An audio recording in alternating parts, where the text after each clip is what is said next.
Gentlelady yields back. Gentleman from Texas. Madam Speaker, I yield 4 minutes to the gentleman from Michigan, Mr. Hoekstra, who is a ranking member of the Select Intelligence Committee. Gentleman's recognized. Thank you, Madam Speaker. While I will not oppose this bill, even though it has not gone through regular order in the committee process, I continue to have serious reservations about further putting off the critical issue of FISA modernization. I also have significant concern with the failure of the majority to ensure a long-term and effective solution to the critical problem of ensuring that our intelligence community has the tools that it needs to detect and prevent potential terrorists.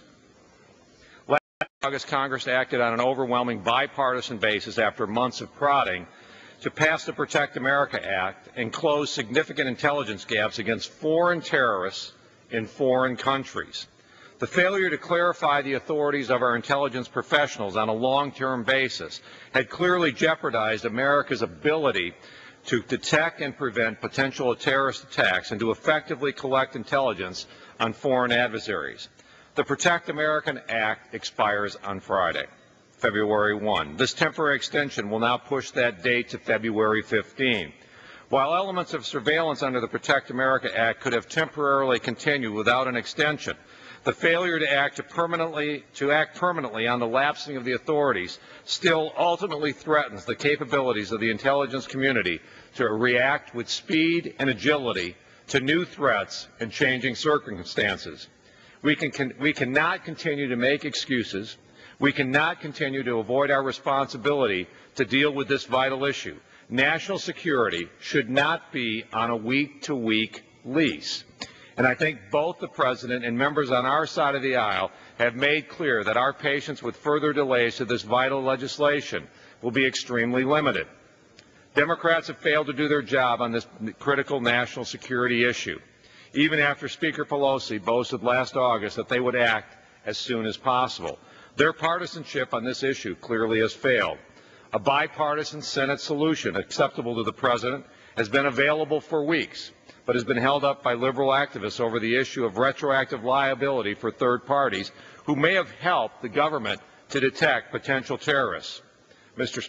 Speaker, columnist Stuart Taylor recently pointed out that holding the private sector hostage to ideological extremism is a risky game.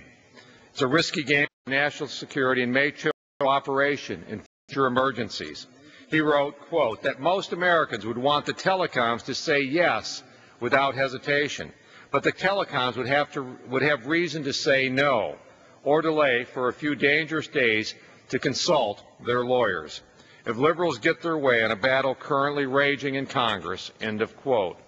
I ask unanimous consent to insert the full article in the record. Without objection. Thank you.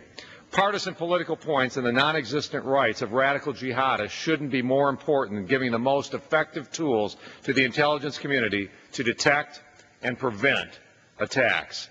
As soon as the Senate passes this comprehensive bipartisan bill, the House should consider it immediately in order to send a responsible bill to the President as quickly as possible.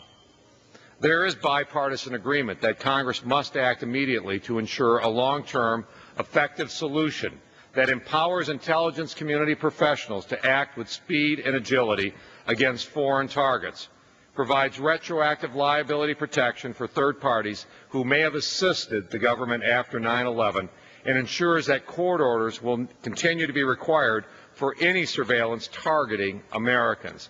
We should stop the bipartisan obstructionism, move forward with permanent legislation to fully ensure the protection of the American people and their civil rights. With that, I yield back the balance of my time.